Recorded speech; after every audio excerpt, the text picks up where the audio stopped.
Okey, on-kan dulu video semua.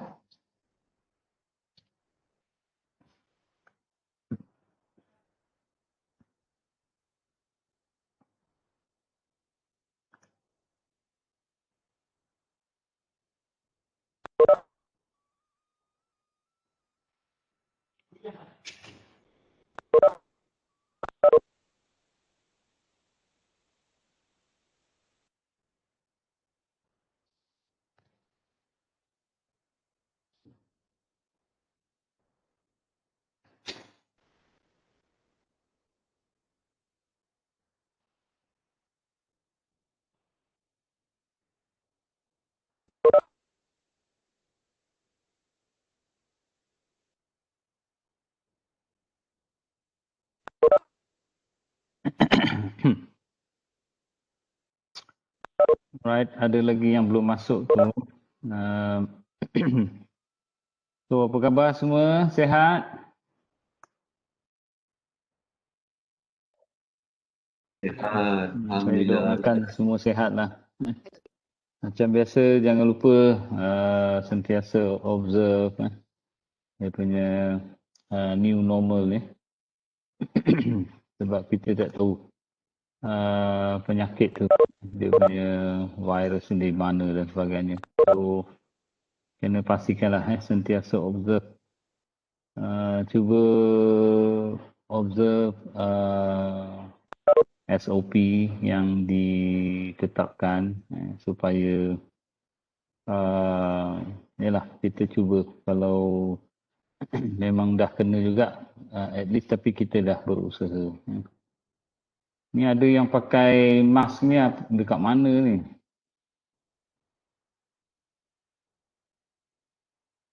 Dekat rumah ke dekat mana?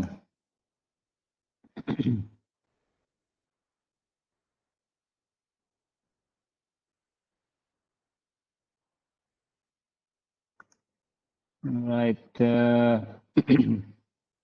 Okey, dah cuba semak apa yang saya minta disemak tu ya. Jadi malam ni saya cuba discuss berkenaan dengan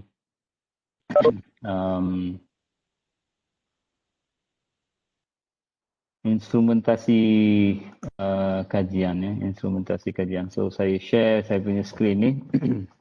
So you cuba tengok dekat sini. Malam ni kita nak cuba tengok berkenaan dengan instrumen kajian. Lepas kita dah discuss berkenaan dengan persamplan, macam mana apa nama tu? Kita proses kita memilih sampel ataupun kita punya responden kajian. Jadi kalau you perhatikan dekat situ, kalau saya boleh recap, persamplan tu at least ada dua kaedah yang boleh kita gunakan, iaitu kaedah persamplan rawak dan satu lagi kaedah persamplan tidak rawak. Rawak tu biasalah, kita pun dah tahu apa makna persamplan kaedah persamplan rawak tu. Rawak tu, dalam rawak tu sendiri macam-macam ada, dan dalam yang tidak rawak tu pun macam-macam ada lagi kaedah yang lebih khusus. Jadi tinggal semak balik lah.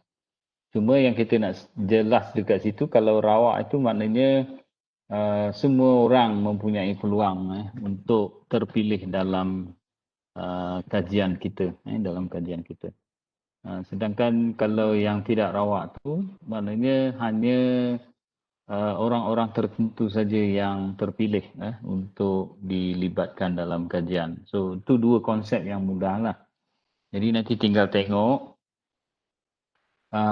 apa kaedah-kaedah yang apa nama tu yang boleh dipilih kalau kita nak menggunakan kaedah rawak ataupun kalau kita nak menggunakan kaedah yang tidak rawak. So apa kaedah-kaedah khusus yang boleh kita gunakan untuk memilih kita punya responden. So itu sedikit berkenaan dengan populasi dan persamplan yang kita discuss pada kelas yang lepas.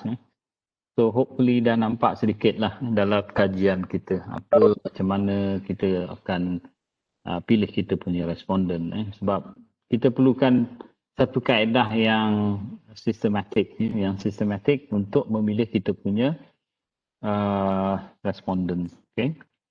Jom, malam ni kita cuba discuss. Hari ini kita cuba discuss berkenaan instrumen kajian. Ini satu lagi bahagian yang penting, iaitu apakah instrumen yang akan kita gunakan dalam kajian kita untuk mengumpul data. Jadi kalau you perhatikan dekat sini, konsep yang paling mudah yang kita boleh sebut kat sini ialah cara yang digunakan untuk mengumpulkan data. Jadi cara ini macam-macam. Biasanya kita sebut sebagai soalan-soalan ataupun pernyataan-pernyataan yang dibentuk secara khusus untuk memperoleh maklumat penyelidikan yang sedang kita laksanakan. So itu dia punya konsep yang umum lah bila sebut instrumen kajian. Maknanya cara yang digunakan untuk mengumpulkan data. Tak kisahlah sama ada dalam bentuk soalan ataupun pernyataan-pernyataan yang kita susun ataupun yang kita senaraikan di dalam susun atur instrumen yang telah kita sediakan untuk mengumpulkan data. Jadi kalau kita lihat dari segi kaedah dia tu, mungkin kita boleh sebutkan kat sini ada 5 lah, sekurang-kurangnya ada 5 kaedah yang boleh kita fikirkan. Yang pertama, kaedah soal selidik. Soal selidik. Ini yang saya minta you semak daripada contoh yang saya berikan dalam e-learning tu. Contoh soal selidik yang boleh kita faham daripada situ. Jadi dalam soal selidik itu sendiri, dalam soal selidik itu, maknanya ada beberapa bentuk yang boleh kita perhatikan. Ada yang bersifat terbuka, ada yang bersifat tertutup. Soal selidik ataupun soalan yang bersifat tertutup ataupun soalan yang bersifat terbuka. So jadi ada 2 kat situ. Kalau yang terbuka macam mana? Kita tengok ni, kalau yang terbuka, soalan yang memberi kebebasan kepada responden untuk menjawab. Contohnya macam mengisikan tempat kosong ataupun memberikan respon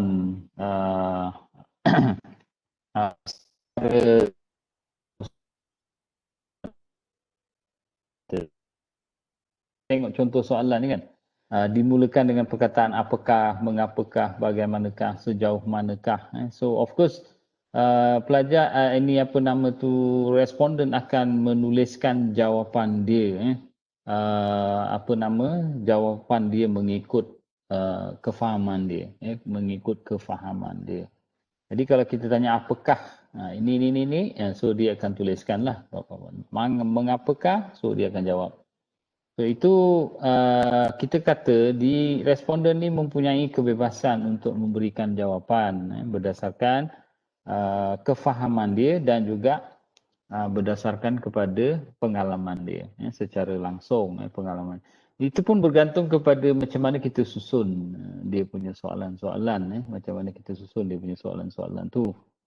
Kalau soalannya biasanya kan soal selidik ni kita ataupun instrumen kajian ni bila kita berikan kepada responden ni sebenarnya kita nakkan jawapan yang sebenar berkenaan dengan responden tersebut. Jadi kalau dia memberikan jawapan tu merupakan jawapan yang menurut pengalaman dia. Pengalaman sebenar dia. Apa yang dia tahu, apa yang dia faham, apa yang dia buat, apa yang dia laksanakan. Itu yang kita nak. Jadi biasanya dalam menyusun, dalam membina soalan-soalan dalam instrumen tu, kita kena elakkan soalan-soalan yang bersifat bukan bertanyakan tentang pengalaman sebenar dia. Kita cuba elakkan yang daripada situlah. Contohnya macam pada pandangan anda, kenapa orang tersebut si Fulan ini melakukan tingkah laku sedemikian. Jadi itu bukan tak boleh kita tanya, boleh. Tapi kita cuba elakkanlah. Sebab kita nakkan dia punya respon secara spesifik berkaitan dengan pengalaman dia sebenar. Jadi kalau soalan yang kita tanya, kenapa ataupun mengapa individu ataupun simpulan melakukan perkara tersebut, pada pandangan anda, kenapa simpulan melakukan tingkah laku tersebut. So dia akan memberikan jawapan. But still kita kata jawapan itu of course bergantung kepada permasalahan yang kita nak kaji. Kalau kita mengkaji tentang persepsi orang, persepsi ramai orang berkenaan dengan satu-satu perkara. Satu-satu perkara, satu-satu kejadian ataupun satu-satu keadaan. So itu tak ada masalah sebab kita nak tahu pandangan masyarakat berkenaan dengan satu-satu perkara. Itu yang kita maksudkanlah. Jadi kalau dalam hal membina soalan tu, untuk soalan yang terbuka ni, soalannya biasanya memberi kebebasan untuk responden memberikan jawapan. Itu dia tuliskanlah jawapan menurut pandangan dia, menurut pengalaman dia, menurut pengetahuan dia, apa yang dia rasa betul berkenaan dengan apa yang ditanya. Satu lagi yang tertutup. Soalan ini berstruktur, hanya memilih jawapan yang ditentukan sahaja. Masa yang diberikan pun, of course cukup dan mudah dijawab kerana jawapan telah disediakan. Kelebihannya mudah dianalisis. Sebab jawapannya sudah ada. Itu nanti saya tunjukkan contoh dia lah. Ini antara kelebihan-kelebihan soal selidik. Kalau kita tengok kelebihan soal selidik dan kelemahan soal selidik. So kelebihan dia caranya ringkas untuk dapatkan maklumat. Dan yang kedua, kita boleh dapat jawapan ataupun respon daripada kita punya responden itu dalam jumlah yang ramai. Dalam masa yang singkat. Kita edarkan and then kita dapat jawapan. Sebagai contoh, yang tugasan yang saya minta you buat tu kan. Pengedaran soal selidik untuk digunakan dalam analisis simulasi data. So, itu satu contoh. Jadi dalam masa yang sama kita edarkan, sekarang ni ada kebanyakan sebahagian penyelidik ni dia gunakan kaedah online. Dia edarkan melalui Google Form. So, dia edarkan tu melalui link di mana responden itu diberikan link untuk memberikan respon melalui link tersebut. So macam-macam lah sebab ini perubahan dari segi teknologi kan penggunaan tu. Dulu kita bagi by hand, kita datang ke tempat kajian kita edarkan secara langsung by hand. Cuma sekarang ni adalah kekangan dia kebetulan dengan pandemik COVID-19 ni.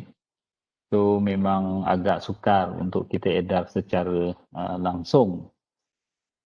Tapi dari segi ada beberapa perkara yang boleh difikirkan lah. Bukan nak kata kelemahan tetapi ada cabaran-cabaran yang boleh kita fikirkan dari segi penyediaan instrumen kajian berbentuk soal selidik. Yang pertama, masa menyediakan soalan agak lama. Alright. And then masa yang lama untuk menjawab bagi soal selidik yang panjang. Ada soal selidik tu panjang. Itemnya sampai ada 100, 120.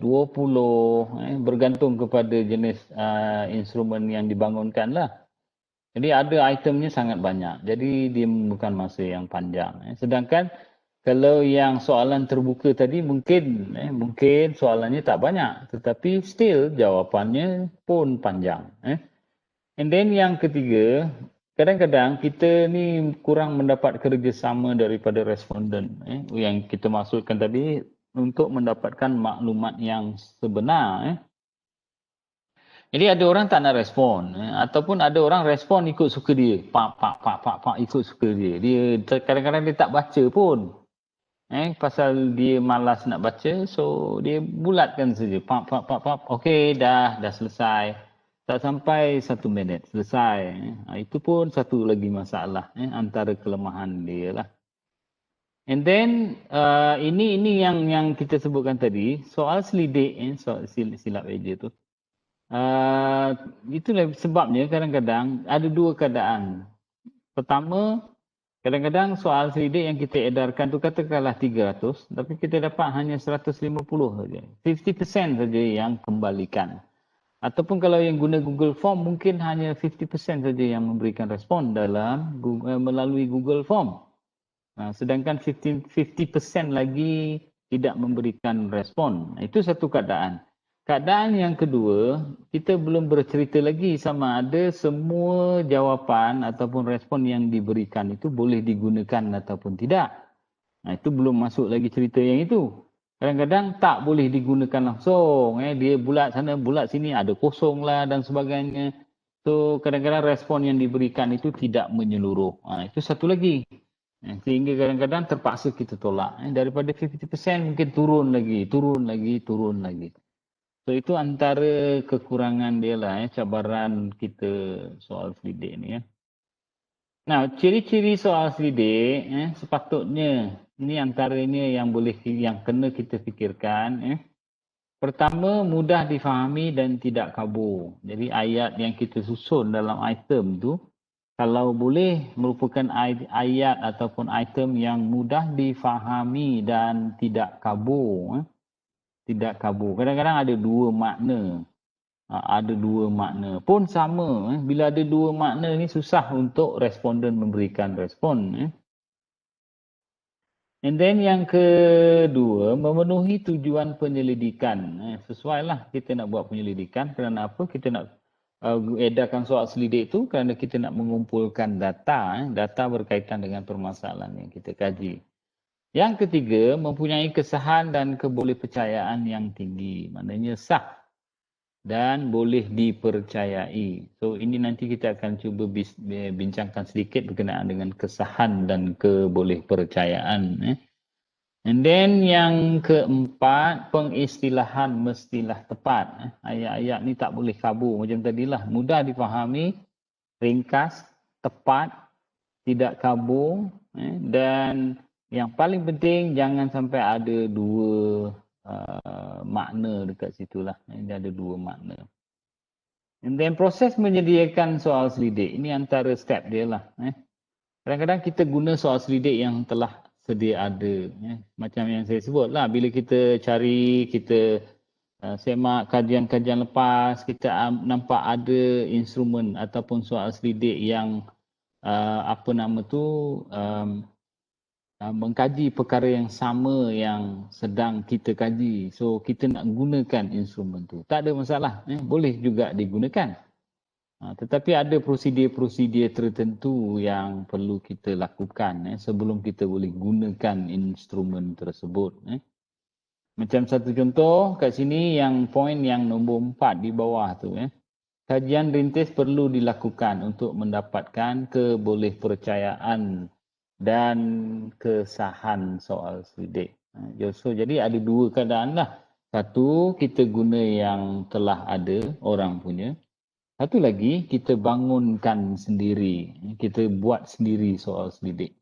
So itu ada dua pilihan yang boleh kita lakukan lah. Satu, kita gunakan soal selidik yang orang punya. Tetapi kerana apa kita guna? Kerana dia mengkaji perkara yang sama. Permasalahan yang sama, tetapi yang ini of course kita punya ni permasalahan dia dalam tahun yang berbeza. Mungkin soal selidik itu telah dilakukan pada tahun 2018. Jadi sekarang ni kita tengok masih lagi relevan dan kita nak gunakan soal selidik itu dalam kajian kita pada tahun 21 dalam konteks yang berbeza. Mungkin dia mengkaji tentang tingkatan 4, tetapi kita mengkaji tentang tingkatan 5. So itulah antara perbezaan-perbezaan yang biasa berlaku. Satu lagi, membina soal selidik yang baru. So ini pun satu option lagi lah. Kita boleh bangunkan kita punya sendiri. Cuma proses dia macam biasalah. Yang pertama kita bangunkan dia punya item. Yang tadi yang kita maksudkan item tu ayatnya, item yang kita bina itu ayatnya tak adalah mempunyai makna, susah difahami, terlalu panjang. dan kadang-kadang tak tepat, itu antara proses yang perlu kita fikirkan. And then peringkat yang kedua, selepas kita dah tuliskan, senaraikan item, kita dah bangunkan item tu, kadang-kadang kita nak dapatkan feedback daripada kawan-kawan kita, daripada rakan ataupun daripada pakar yang dalam bidang kajian kita. Contohnya kalau ini kumpulan apa ni, SPPR. SPPR ya. Ya, Doktor. SPPR. SPPR ni apa? Binaan bangunan ya?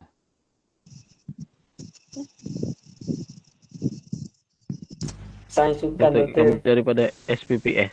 Sains sukan. SPPS atau SPPS? Ada SPPR tadi, siapa jawab tadi? Campur Mungkin. Tak. Salah tu, Doktor. Itulah, saya kata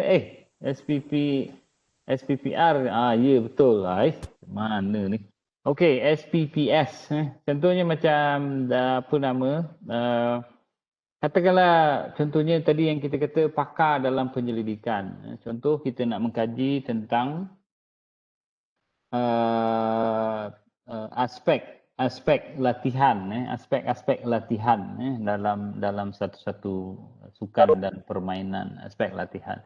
Jadi bila kita dah sediakan, kita dah bina item-item tu, antara pakar yang boleh kita rujuk berkenaan dengan item kita untuk disemak ialah pakar-pakar dalam contohnya jurulatih yang memang terlibat dalam program latihan. So mungkin itu satu daripadanya. Ataupun mungkin pensyarah-pensyarah yang pakar dalam bidang latihan dalam sukan dan permainan. So dia akan membantu kita untuk menyemak sama ada item-item yang kita bangunkan itu, yang kita sediakan itu memadai ataupun betul ataupun tepat ataupun tak. So nanti dia akan memberikan komen. Itu satu daripadanya yang perlu kita buat. Kemudian yang ketiga, kita lakukan pengujian soal selidik itu dengan mencari kesahan dan kebolehpercayaan. Kesahan dan kebolehpercayaan. So jadi dalam hal pengujian kesahan dan kebolehpercayaan ni, biasanya kita lakukan dalam kajian rintis. Kita buat kajian rintis macam pilot study lah. Maknanya selepas kita dah bangunkan, lepas tu kita dah dapatkan feedback ataupun cadangan daripada rakan ataupun pakar berkenaan dengan item-item yang kita sediakan dalam soal selidik itu. Okey, semuanya dah okey, kita dah betulkan mengikut komen dan pandangan mereka. So kita cuba cuba uji kita punya soal selidik itu kepada responden. So maknanya dalam ujian rintis ni, nanti kalau kajian rintis nanti kita cuba semak, kita cuba discuss berkenaan dengan kajian rintis ni . Dalam melakukan kajian rintis itu, biasanya katakanlah kita nak mengkaji tentang pelajar sekolah sukan. Pelajar sekolah sukan pada tingkatan berapa? Tingkatan 4, tingkatan 5 lah. Yang katalah tingkatan 4 dan 5. Jadi pelajar sekolah sukan. Yang kita tahu pelajar sekolah sukan tingkatan 4 dan 5. Kita ada beberapa sekolah sukan. Kalau kita kata kita punya responden adalah pelajar-pelajar sekolah sains sukan, any sekolah sukan. So kita ada dua, satu di mahkota Tengku Mahkota Tengku Mahkota Ismail, Doktor. So itu yang di Bandar Penawar tu kan. And then satu lagi di di KL, di Bukit Jalil tu. So itu antara sekolah sukan yang ada. Jadi kalau kita memilih hanya pelajar sekolah sukan, so kita pastikan, katakanlah kita nak mengkaji sekolah sukan di Johor Bahru. Jadi mungkin kita dah tak boleh guna kerana tingkatan 4 dan 5 mungkin sekolah sukan di Tengku Mahkota Ismail tu tak cukup. Orangnya dah cukup memadai untuk dibuat kajian, tetapi untuk menggunakan kumpulan pelajar ataupun responden untuk tujuan menguji soal selidik kita, so mungkin kita gunakan tingkatan 4 dan 5 di Sekolah Sukan Bukit Jalil. Bukit Jalil. So kita ambil mereka sebagai kita punya sampel.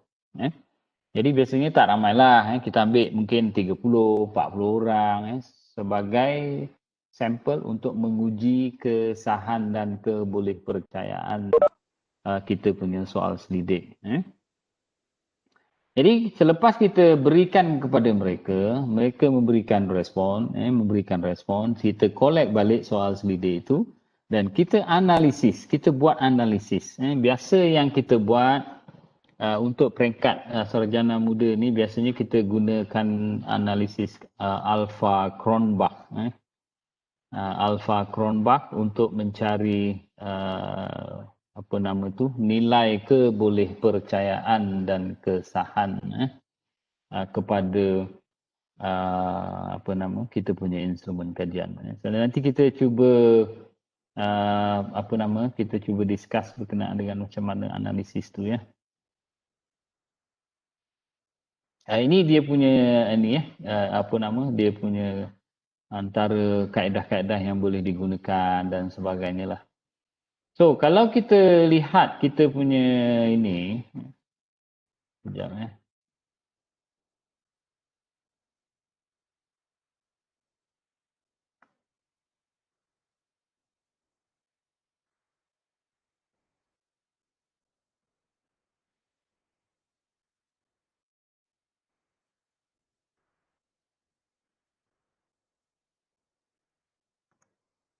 Kalau kita lihat kita punya contoh ni, ini contoh soal selidik yang saya dah berikan tu. And then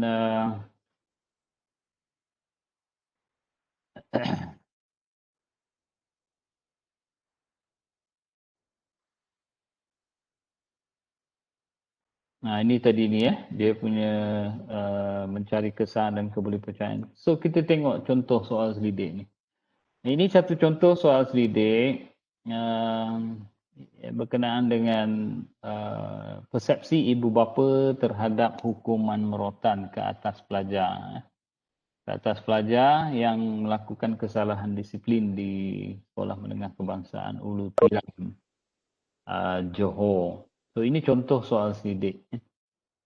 Soal selidik, ini pelajar sarjana muda tahun berapa ni ada tak tahun dia? Oh tak ada pula. Nanti kalau ada tahun dia lah. So ini antara contoh soal selidik yang saya rasa semua dah tengok. Jadi kalau you perhatikan dekat sini, ini bahagian demografi. Bahagian A contohnya. Biasanya dikata bahagian A, demografi. So terserah kepada kita apa item yang kita nak tahu.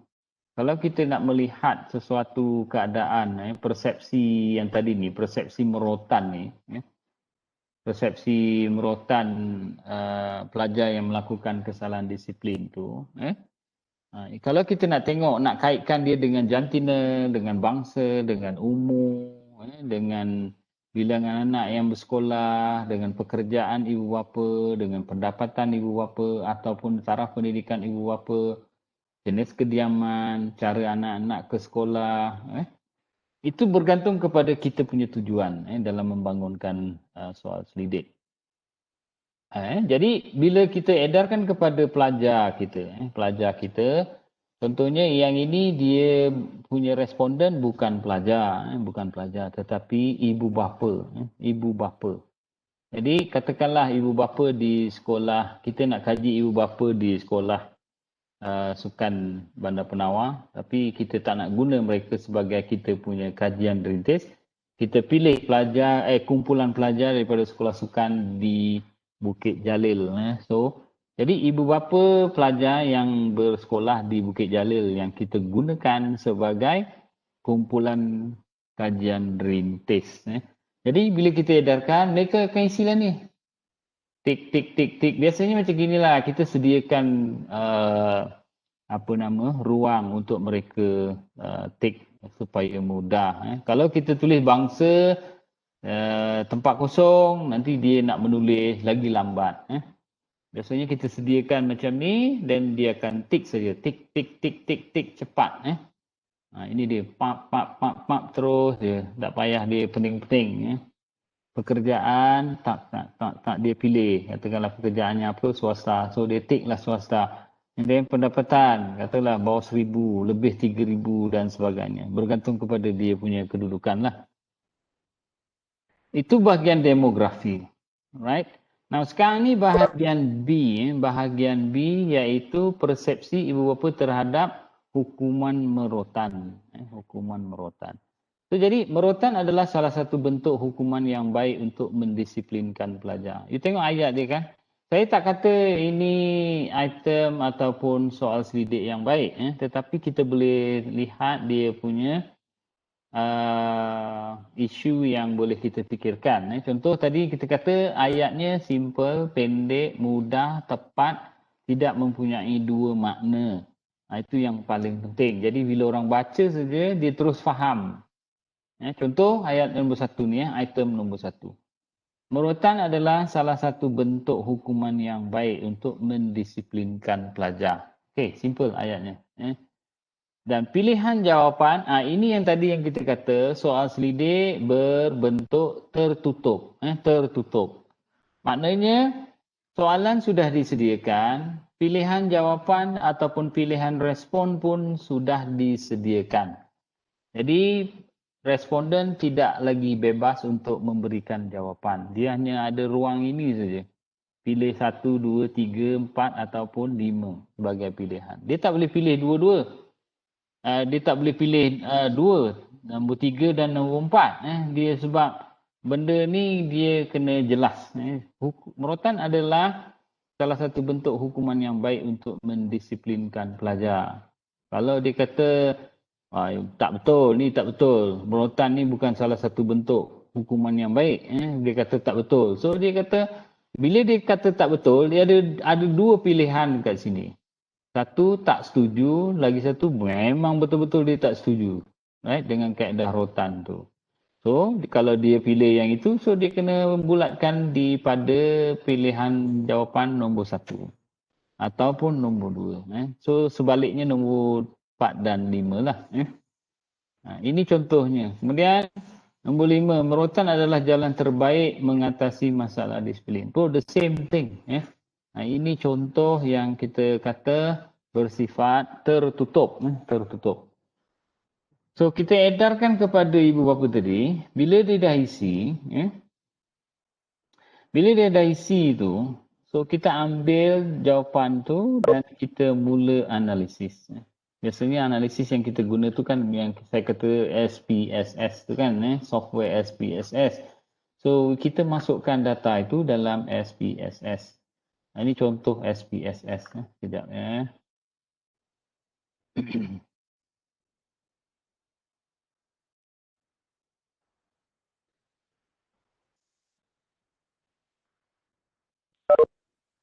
Ini contoh SPSS. Mana dia?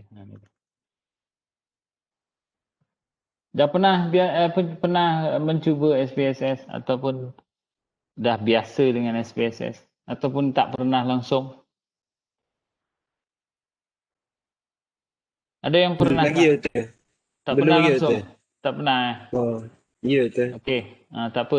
Nanti pelan-pelan lah kita tengok pelan-pelan tu berkenaan dengan apa nama tu SPSS ni macam mana kita nak guna, right? Kalau ni contoh lah contoh interface apa nama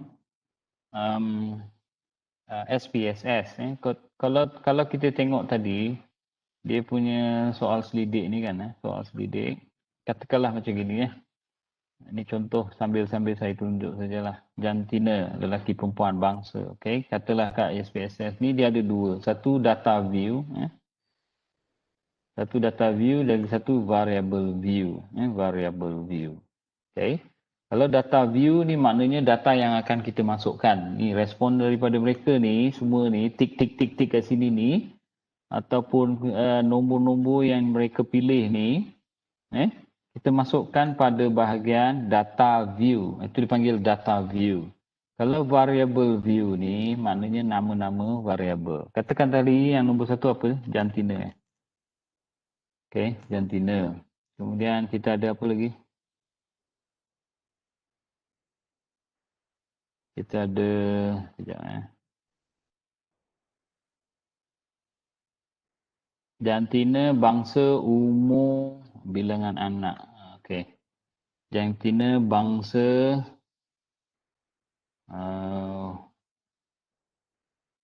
umur, kemudian bilangan anak.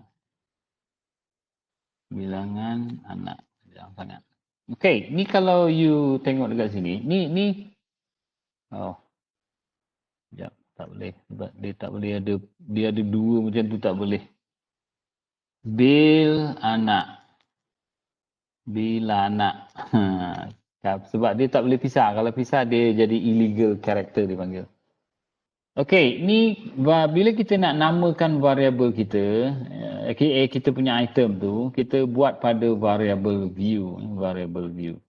So, jadi kalau kita tengok data view, ada dah. Bahagian atas ni, inilah nama variabelnya. Okey.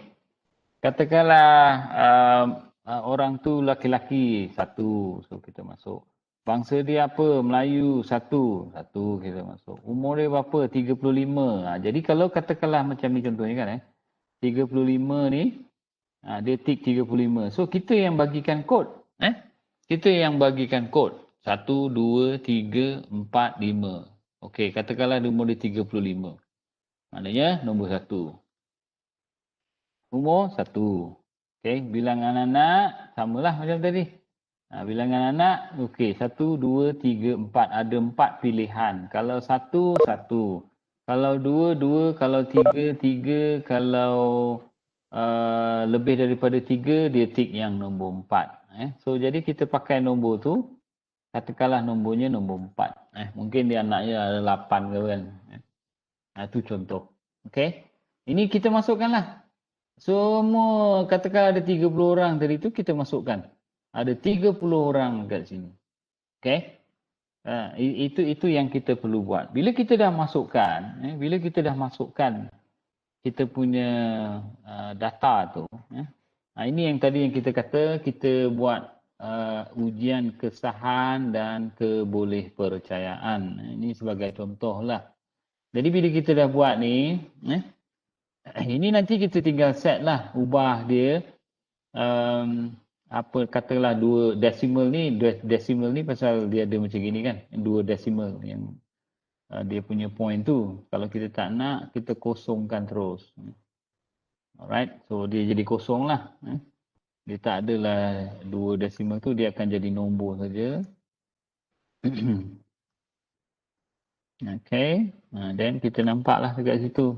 Dia dah tak adalah 1.0, decimal tu dah tak ada. Ini contoh macam mana kita boleh. Tapi saya cadangkan cuba buat install SPSS tu dan cuba buat latihan. Cuba buat latihan berkenaan dengan ni. Dan bila kita dah masukkan ni, ini yang tadi yang saya kata, kita nak uji kesahan dan kebolehpercayaan. Kesahan dan kebolehpercayaan. Kat sini ni ada pilihan menu dia lah. Sini katalah kita nak analyze. Okay. Analyze. Apa yang kita nak analyze? Ini yang saya kata kita boleh buat macam-macam. Kat sini kita boleh pilih kat sini. Tables, compare means. Tapi kita nak tengok scale. Kan? Scale tu kita nak tengok apa? Reliability analysis. So pilihlah kat situ. Apa yang kita nak tengok. Ini yang saya kata kita gunakan sistem SPSS untuk bantu kita buat analisis. And then pilihan statistik. Apa yang kita nak kat sini? Okay, apa yang kita nak? Ini yang kita pilih sendirilah. Okay, descriptive for item. Item ni merujuk kepada item lah. Scale tu menunjukkan kepada scale ataupun apa nama tu keseluruhan. Scale tu merujuk kepada keseluruhan item. Kalau ada 100 item, 100 item tu lah dia akan kira macam tu. Right? Nah, ini dia punya pemilihan. Terserah kepada kita lah. Ini alpha kita nak tengok. Alpha tadi kan, yang saya kata alpha Cronbach kan.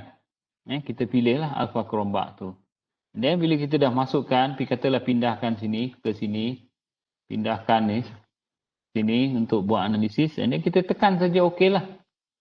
Kan? Kita tekan saja okey. Ini dia tak adalah apa nama datanya tu dia keluar macam tu, tapi ini sebab dia tak cukup.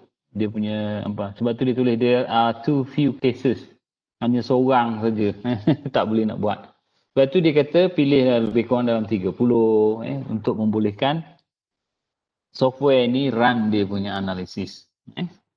Itu contoh berkenaan dengan SPSS. Okay. Cuba install SPSS tu, nanti boleh nampak lah. Alright. Now balik kepada apa nama tu instrumen tadi ni. Ni yang kita masukkan lah. Jadi itemnya you tengok. Ayatnya mudah, sesuai. Kalau katakanlah hukuman merotan perlu dilaksanakan di sekolah. Ini kan sesuai untuk ibu bapa ayatnya. Jadi cara kita menulis, sebab itu kita tanya pandangan rakan, pandangan pakar supaya kita nak pastikan item yang kita buat ni sesuai. Kadang-kadang kita nak buat sekolah rendah pada pelajar sekolah rendah. Kadang-kadang dia tak faham ayat ni. Ayat ni dia tak faham. Contoh macam katalah ayat nombor 3. Hukuman merotan perlu dilaksanakan di sekolah untuk mengawal disiplin pelajar. Dia pun tak faham. Katalah pelajar budak tahun 1, tahun 3 ke apa kan. Dia tak faham. Jadi kita kena permudahkan lagi. Ataupun kadang-kadang bila kita nak kaji tentang sekolah rendah, pilihan jawapan ni biasanya kita tak buat macam ni. 1, 2, 3, 4, 5 ni. Dia tak faham makna sangat tak setuju, tak pasti, setuju, sangat setuju. Dia tak faham. Sebab itu kebanyakan instrumen untuk sekolah rendah ni, dia dichotomous. Dia panggil dichotomous, iaitu dua pilihan saja. Ya tak, betul salah. Kan? Itu dia mudah lah. Sebab budak-budak dia tengok ni merotan adalah merotan bagus untuk mendisiplinkan pelajar. Ya tak? Dia pilih. Dia senang. Ya tak? Ini sesuai dengan level pemikiran ataupun level umur pelajar atau responden yang kita kaji. Okay, so ada soalan kat situ?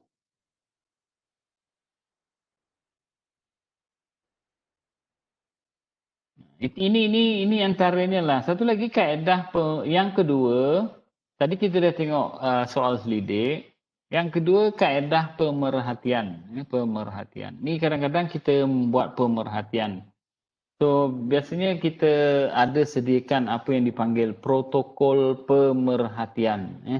Protokol pemerhatian. So jadi protokol pemerhatian itu pun sama, semacam checklist. Checklist. Nanti kalau ada, nanti saya cuba upload, share dalam e-learning lah. Protokol pemerhatian ni. Checklist yang membantu kita melaksanakan pemerhatian. Bila kita melaksanakan pemerhatian, contohnya sewaktu latihan, perilaku atlet sewaktu latihan. Jadi semasa kita memerhatikan tingkah laku mereka semasa melaksanakan latihan, sebenarnya setiap saat banyak boleh direkodkan, tingkah laku yang boleh direkodkan. Jadi kalau tak ada protokol pemerhatian tu, dia menjadikan kita susah untuk pertama memerhatikan apa jenis tingkah laku yang kita nak tengok, apa yang nak kita perhatikan. Kedua, the frequency of tingkah laku, frekuensi tingkah laku yang dikeluarkan. Susah kalau tak ada protokol pemerhatian tu. Kalau ada nanti senang, kita tinggal tick saja. Ada, nampak, tak nampak, nampak, tak nampak. Kita tick. Nanti dah last kali, katalah kita nak buat pemerhatian tu selama 10 minit saja. Last kali nanti tinggal kita kira. Oh, macam tu lah. Nanti saya cuba kalau ada, nanti saya share dalam e-learning. Ataupun kalau nak tengok, mungkin you Google saja, protokol pemerhatian. Ataupun observation protocols. Nah, itu pun boleh dicarilah. Nah, ini yang tadi yang saya kata, tingkah laku ni. Bukan senang. Cuma sekarang ni adalah bantuan teknologi seperti video dan alat rakaman. Cuma kadang-kadang orang tak suka, dia tak benarkan kita rekodkan dia punya tu video. Sebab lagi sekarang ni lagilah viral je sana sini. Rekodkan viral, rekodkan viral, rekodkan viral. So jadi semakin sukar untuk kita gunakan teknologi ini. Okay? Sebab orang ni dah susah, tak faham etika dan sebagainya. Etika ni, macam contohnya kita ambil rakaman tentang satu-satu aktiviti. Kita tak boleh nak viral, kita tak boleh nak edarkan kepada orang lain. Sebab itu berkaitan dengan etika. Etika contohnya, kerahasiaan dan sebagainya lah. Jadi, itu aspek etika dalam melaksanakan penyelidikan. Semuanya rahsia. Kecuali data yang kita kumpulkan itu boleh kita share. Boleh kita share kerana kita tidak memasukkan komponen-komponen peribadi. Komponen-komponen peribadi. So kalau dah masuk gambar, muka, itu bukan peribadi lagi dah. Dah nampak orangnya sekali. Jadi itulah dia antaranya. Sebab tu kenapa teknologi ni, video rakaman ni dah jadi susah. Sebab ramai orang dah tak faham menjaga etika. Menjaga etika. Kalau dalam agama tu dia kata menjaga aib. Menjaga aib. Okay. Ni yang selanjutnya lah. Okay. Ini ada kelebihan, macam-macam lah, kelebihan, kekurangan, cabaran. Okey, ada soalan tentang protokol pemerhatian tu? Nanti kalau ada, nanti saya share lah. Saya share dalam, dalam e-learning. Alright, yang ketiga, kaedah temu bual ataupun temu duga. Nah, ini yang tadi guna soal selidik, yang kita edar dalam satu masa, kadang-kadang kita tak tengok pun orangnya menjawab. Dia berikan jawapan dan kita kutip balik. That's it. Dalam tempoh 10 minit, tak sampai pun kadang-kadang 10 minit. 3 minit, 4 minit dah selesai menjawab. Kaedah yang seterusnya ialah dengan menggunakan kaedah temu bual, iaitu kita menemu bual kita punya responden, kita punya responden. Okay. Ini cerita kaedah pengumpulan data dulu. Nanti jenis analisis data itu lain lagi. Sekarang kita cerita kaedah temu bual. So maknanya kita menemu bual kita punya responden. Katakanlah kita menemu bual atlet. Sebab kita mengkaji tentang kehidupan sebagai seorang atlet. So kita temu bual dia daripada awal sampailah habis apa yang kita nak tahu berkenaan dengan kehidupan sebagai seorang atlet. So bergantung kepada apa yang kita nak tahu. So kita tanya dia lah. Satu. Yalah, siapa pernah temu bual? Ya, kalau you perhatikan temu bual ni, kalau tanya adakah anda biasa makan nasi? Ya. Berapa banyak makanan, berapa kali anda makan dalam satu hari? 4 kali, 5 kali, 4 kali. Kalau temu bual yang macam tu, jawapannya pendek-pendek gitu kan. Ya, kadang-kadang, sekali-sekala, banyak kali. Itu tak payah guna temu bual. Itu rugi masa guna temu bual. Yang boleh kita gunakan ialah dalam bentuk survey ataupun checklist yang kita edar. Macam soal selidik tadi kan, senarai soalan. Kita berikan pilihan jawapan, adakah berapa kali anda makan dalam satu hari? Pilihan jawapan. 1 kali, 1, 2, 3, 4, 5 kali. Okey, dia tick saja. Jadi tak payah temu bual. Itu boleh guna survey, kita boleh guna soal selidik. tak buang masa. Sebab itu, kalau dalam kaedah temu bual ni, memang kita temu bual dia. Contoh kalau you pernah attend temu bual kan, masa kemasukan dalam program ni kan, temu bual kan. Boleh tak anda terangkan latar belakang diri anda? Takkan anda sebut ya, tak, ya, mana ada? You kena explain siapa anda. Okay, saya ni dilahirkan ini terang, everything. Lepas tu nanti baru dia sambung lagi, temu bual lagi. Kenapa anda suka bersukan? So, you terangkan apa. Tadi anda sebut bukan macam gini. You tanya lagi. So, that is temu bual. Temu bual. Jadi, kalau you kata temu bual ni kelebihannya lah kita nampak face to face. Cuma sekarang ni, pelbagai kaedah digunakan lah. Temu bual guna telefon, temu bual guna Skype. Sebab kadang-kadang kita tak ada keupayaan untuk berjumpa secara fizikal, face to face, secara bersemuka, secara fizikal. So jadi sekarang ni banyak digunakan lah. Okay. Dan ini antara kelebihan-kelebihan dia yang kita boleh fikirkan. Mengelakkan salah tafsir, salah anggap dan sebagainya. So bila kita tak faham, kita boleh tanya. Tadi Tuan ada sebutkan ini. Boleh tak Tuan terangkan lebih jelas berkenaan dengan apa yang Tuan sebut? So, dia terangkan lagi. Macam itulah. Itu kelebihannya lah sebab kita boleh clarify pada masa tu. Ini saya contohnya lah, macam katalah guna pita rakaman. The same thing, etika tu. Bila kita menemu bual, kita gunakan pita rakaman. Pita rakaman ni pun perlu mendapat keizinan daripada orang yang kita temu bual. Kalau dia tak benarkan, kita tak boleh guna. Kita kena catat apa yang disebut. Dalam masa yang sama, kita kena pastikan semasa kita mencatat, jangan kita leka mencatat sampai lupa nak mendengar apa yang dia ceritakan. Jadi pandai-pandailah catat sambil tu tengok dia catat. Tengok dia, tulis lagi, tengok dia. Macam itulah. Kalau kita, biasalah kita ni kalau bercakap dengan orang tak tengok kita. Tengok kiri, tengok kanan, kita kata, kita ni bercakap seorang ke? Macam itulah.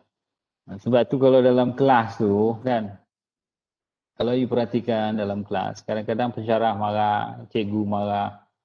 Bila kita bila mereka sedang mengajar, kita duduk sibuk berbual dekat belakang, kan.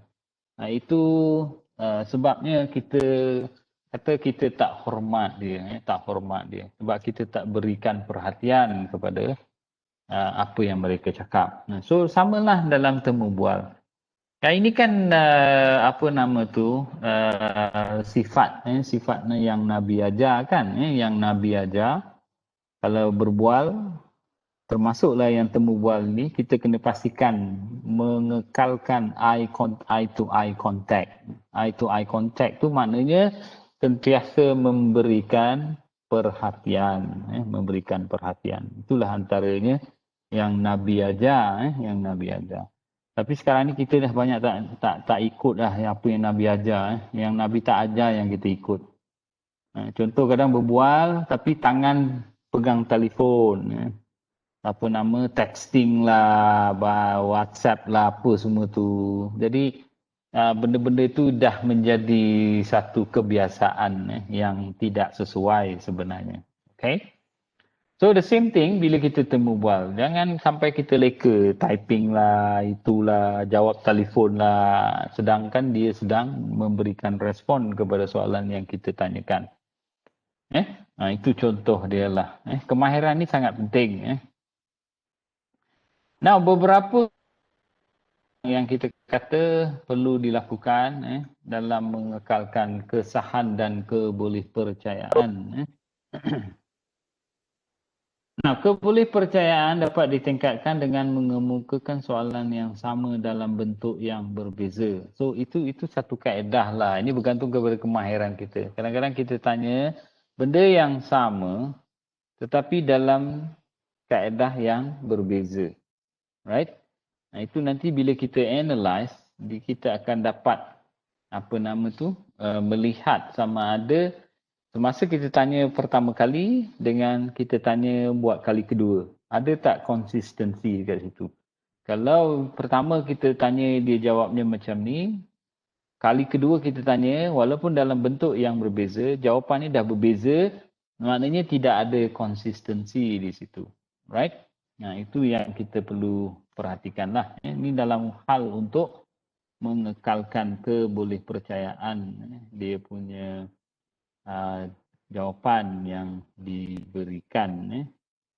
Ini kelebihan temu bual yang tadi yang kita sebut secara langsung, tepat, lengkap, mendalam. And then yang ini pula sedikitlah kekelemahan dia. Kos masa yang panjang. Bila kita temu bual orang, satu orang tu kadang-kadang setengah jam. And kadang-kadang kita nak cari masa mereka tu untuk duduk depan kita, berbual dengan kita dalam tempoh setengah jam. Ini bukan perkara yang mudah. Bukan perkara yang mudah. Contohnya kita ditemu bual selama setengah jam ataupun 1 jam. So ini memerlukan komitmen yang tinggi. Kemudian yang keempat, ada soalan tak berkenaan dengan temu bual tu? Ada? Tak ada je. Tak ada, belum. Okay. Now, satu lagi kaedah iaitu menggunakan ujian. Ini ujian. Bergantung kepada kita lah. Kadang-kadang macam sport science ni ada buat ujian-ujian tertentu, ujian segak, ujian ujian lita. Itu antara contoh ujian-ujian kepada pelajar untuk memberikan respon. Daripada ujian tu contohnya ujian-ujian kecergasan. Macam mana kita memberikan satu set ujian untuk mengukur kecergasan responden kita ataupun atlet yang menjadi subjek kajian kita. Jadi antara ujian-ujian yang kita berikan, mungkin ujian lita lah, ujian apa lagi ada untuk uji kecergasan? Lompat bintang, lagi apa? T-test, doktor, T-test. Test doktor. T-test. Lagi? Standing broad jump, vertical jump. Itu semua ujian-ujian untuk menguji kecergasan kan, kecergasan individu ataupun kecergasan atlet kan. So itu antaranya lah yang kita berikan untuk menguji. Sebab dengan memberikan ujian itu kita dapat mengukur, dengan tepat. Kalau kita, apa yang kita nak ukur tadi, kecergasan. So jadi antara kriteria ataupun jenis ujian yang kita gunakan antaranya macam tadilah. Mungkin kita ambil 2 daripada set ujian tu untuk mengukur kecergasan mereka. Kalau dia mencapai tahap yang ditetapkan. Okey, kalau katakanlah ujian lita tadi circuit training circuit training tu katakanlah untuk dia kan ada level-level timing tu kan. Timing kalau lebih daripada berapa minit dia dikategorikan tidak cergas. Kalau di bawah sekian minit dikategorikan sebagai cergas. So jadi kita berikan ujian tu dan kita analisis hasil ujian itu untuk menentukan kecergasan subjek kajian kita. So itu antara contoh yang boleh kita gunakan bergantung kepada kita punya reka bentuk kajian. Okay? Ini satu contohlah ujian kecerdasan, ujian kecergasan, ujian pencapaian, ujian bakat. Okay? Contoh-contoh yang biasa kita jumpa, kita laksanakan. Alright, ini contoh macam mana di analisis. Okey, tentang ujian tu dah biasa buat kan? Ada soalan tak? Ada yang nak tanya tentang ujian tu? Macam mana digunakan dalam kajian? Kalau tak ada,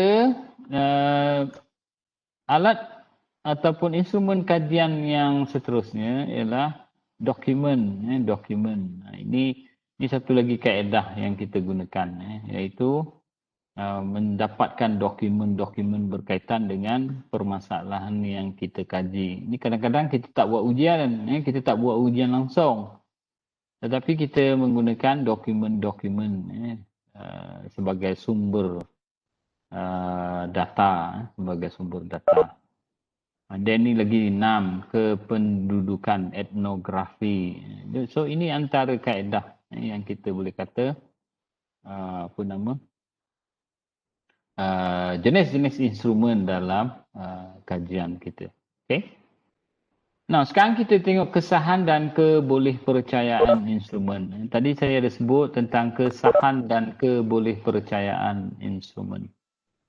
Okay, kesahan ni right?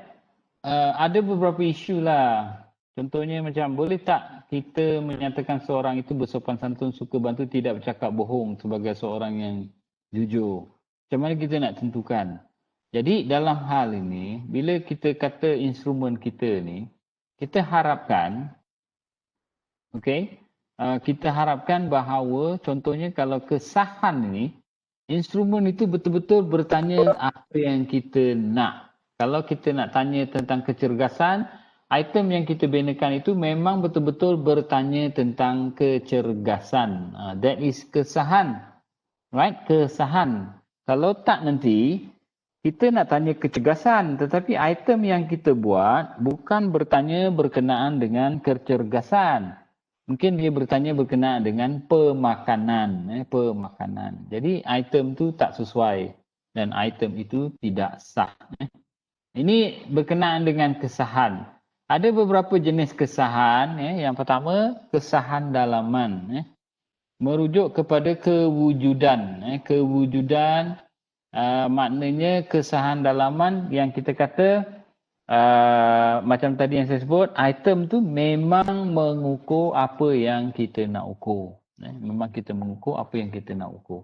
Item-item yang kita bina itu betul-betul mengukur apa yang kita nak ukur. Kalau tak nanti, macam tadilah, kita sebenarnya nak ukur kecergasan. Tetapi item yang kita bina itu, item berkenaan dengan pemakanan. Walaupun pemakanan ni ada kaitan dengan kecergasan, tetapi bukan kaitan secara langsung. Right?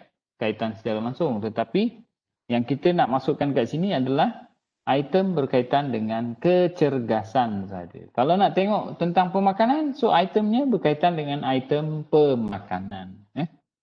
Itu antara kesahan yang kita boleh fikirkan. Ini yang saya sebut tadilah. Okay, kesahan kandungan. Ada lagi kesahan muka. Okay. Ini tinggal tengok sajalah. Tinggal baca ni tak adalah susah sangat pun. Kesahan kriteria. Okay.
Sangkut ke suaranya?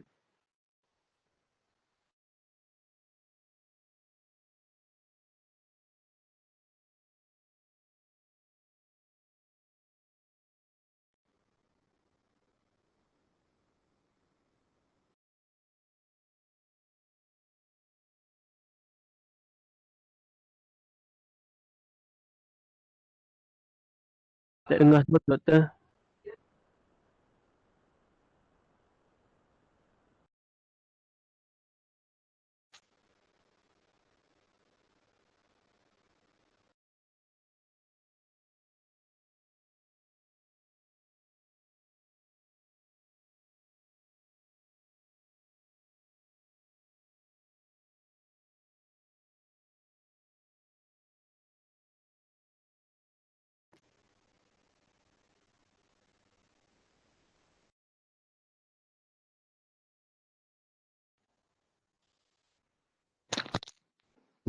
Okey.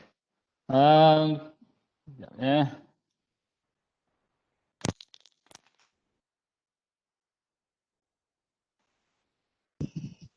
Doktor tak dengar apa-apa. Ini nanti saya cuba discuss lagi berkenaan dengan pengujian kesahan dan kebolehpercayaan ni ya. Dalam kelas yang akan datang saya akan cuba discuss berkenaan dengan kesahan dan kebolehpercayaan ni. Macam tadi yang saya kata, satu daripada kaedahnya adalah menggunakan SPSS, menggunakan SPSS. So, we run the analysis. Tengok dekat sini, reliability analysis. Right? Contohlah. Right. Dan kalau you perhatikan dekat sini nanti, macam-macam analisis ada. Tapi biasanya kita gunakan macam inilah. In fact, dalam data analisis nanti pun kita akan cuba tunjukkan contoh. Macam mencari frekuensi ataupun percentage. Ini antara contoh yang mungkin kita akan cuba semak nanti. Okey, sampai situ ada yang nak tanya tak? Ada sikit saja lagi ni. Ini skala, skala nanti saya pun samalah. Saya sebelum kita discuss berkenaan dengan ujian kesahan dan kebolehpercayaan, kita akan discuss berkenaan dengan skala. Skala ni. Kalau tengok skala ni macam-macam lah. Ada skala Thurston. Macam ni skala Thurston ni kan. Ni skala Thurston, ni isi tempat kosong. Ataupun Likert scale atau skala Likert. Ini menggunakan kaedah yang macam ni lah. And then skala mata, 4 mata, 5 mata ataupun sebagainya. So ini nanti kita akan cuba discuss lagi dalam kelas yang akan datang. Ada 2 lagi yang masih tinggal ni. Skala yang digunakan dalam instrumen kajian dan satu lagi macam mana melihat ataupun mengukur kesahan dan kebolehpercayaan selepas kita laksanakan kajian rintis. Kajian rintis tu kita buat bila kita tengok ujian kesahan dan kebolehpercayaan. Kalau ujiannya memperolehi skor yang signifikan, skor yang tinggi, contohnya skor Cronbach alpha tu 0.6, katakanlah 0.6 ataupun 60% daripada 100% ataupun 0.6 itu boleh dikategorikan sebagai instrumen yang memadai. Bukan nak kata baik tetapi memadai. Bila kita kata memadai, maknanya dah boleh digunakan. Instrumen itu dah boleh digunakan untuk kajian yang sebenar. Kajian yang sebenar. Jadi data yang kita gunakan daripada sekolah sukan Bukit Jalil tadi, bila kita run dia punya analisis, kita laksanakan analisis guna SPSS tadi, kita tengok nilai alpha Cronbach dia. Bila alpha Cronbach dia katakanlah at least 0.6 dan ke atas, so kita kata item ataupun instrumen kajian kita memadai dan boleh digunakan untuk kajian sebenar. Lebih tinggi lebih baik, lebih tinggi lebih baik. So itu dia punya kesimpulannya. Jadi kalau lebih rendah daripada itu, mungkin kita perlu perbaiki dari segi ayat dia, dari segi dia punya susun atau item dia. Itu antara perkara-perkara yang akan kita lakukan ubah suai sebelum kita laksanakan dalam kajian yang sebenar.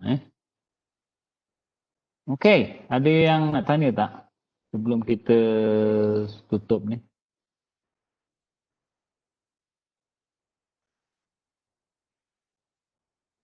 Okey, kalau tak ada, saya nak tunjukkan sikit tu. Jadi macam contohnya, sekejap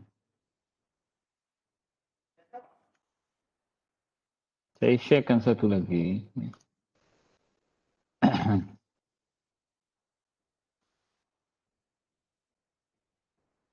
Alright, ni yang tugasan tu jangan lupa. Kan ada beberapa tugasan tu kan. Mana dia? Sekejap Panduan tugasan. Okey, ni contoh yang saya berikanlah. Tugasan 1, proposal penyelidikan. Sebenarnya tugasan yang saya beri pada peringkat yang awal iaitu jadual analisis tinjauan literatur tu itu sebenarnya sangat bagus untuk mengenal pasti permasalahan dalam kita punya kajian. Tajuk-tajuk yang diberikan tu pun saya dah berikan komen sedikit-sedikit. Yang belum tu mungkin kalau saya tak sempat, you kena semak dengan tajuk-tajuk daripada kawan-kawan yang lain. And then komen yang saya dah berikan. And then you nanti tinggal sesuaikan apa yang perlu diperbaiki dan apa yang perlu ditambah.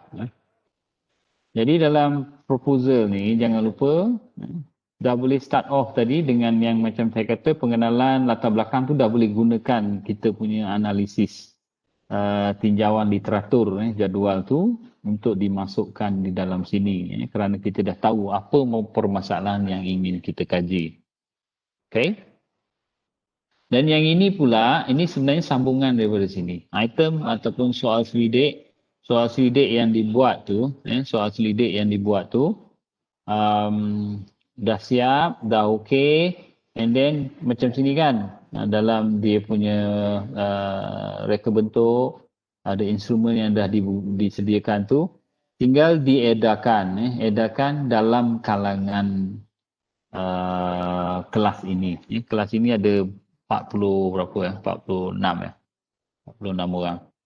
So tinggal edarkan dan masing-masing akan ada 46 orang. So jadi nanti dalam masukkan data ni dia akan ada 46 lah sampailah sini. Kalau semuanya ada katakanlah ada contohnya ada 50 orang ke apa, dia akan sampai ke bawah ni nombor 50 lah. Dia akan terus sampai nombor 50 tu. Right? Nah, itu nanti kita akan itu antara contoh yang saya rasa penting juga untuk disemak. And then finally, ini video pembentangan. So rekodkan sajalah.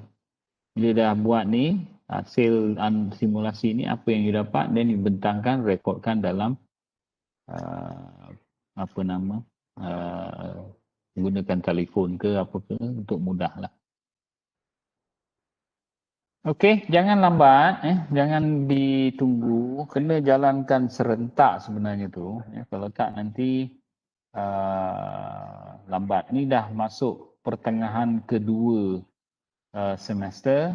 Kita dah berada pada pertengahan Disember. Maknanya kita ada lagi 1 bulan setengah lebih kurang kita punya perkuliahan dan juga untuk menyiapkan tugasan. Okey, ada soalan? Kalau tak, okey, apa dia Alim? Hakim? Untuk temu bual instrumen temu bual tak perlu guna SPSS tu lah maksudnya doktor. SPSS tu dia stand for Statistical Package. Statistical Package for Social Science. Maknanya data-data statistik sahaja yang kita guna. Jadi kalau yang temu bual tu nanti bila kita masuk kepada topik analisis data tu nanti kita akan discuss lagi sekali lah. Contohnya macam analisis data ni sebenarnya taklah semestinya boleh nak kena pakai SPSS. Kalau kita pandai kira manual pun okey, tak ada masalah. Ataupun kita gunakan Excel pun boleh. Mana-mana yang kita mahir lah. Kalau kita guna calculator pun boleh, tak ada masalah. Nak manual, tak ada masalah. Cuma kita menggunakan teknologi yang ada. Bila dah ada teknologi itu membantu kita lah. So, jadi tak perlu nak kira lagi dari segi kesahan, kebolehpercayaan. Sebab dia ada formula tertentu untuk mengukur ataupun menguji kesahan dan kebolehpercayaan. Dia ada formula dia.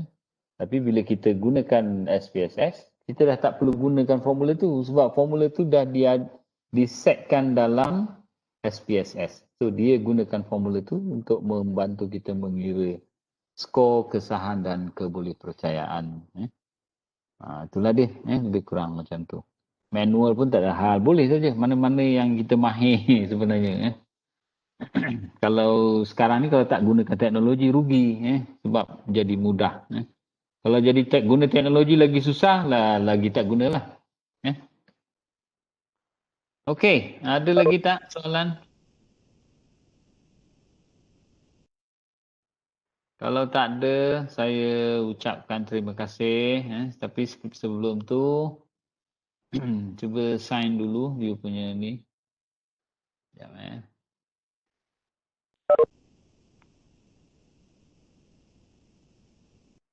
Attendance ni jangan jangan kena check betul-betul attendance tu. Kalau nanti tak cukup susah nanti .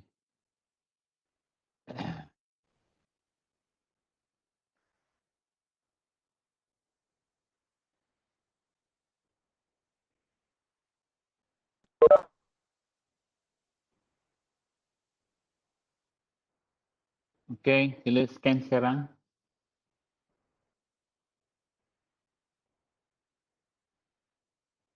Sekejap saya share lagi sekali.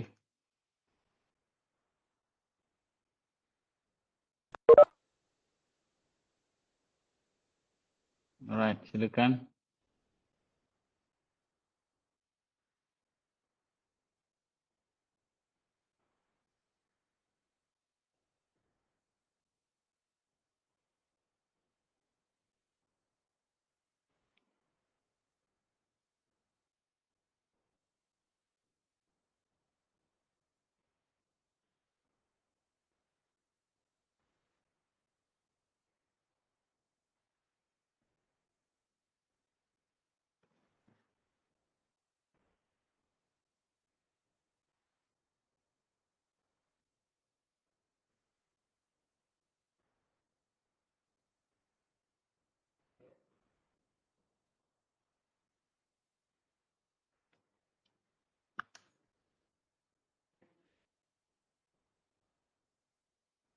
Ada yang tak boleh?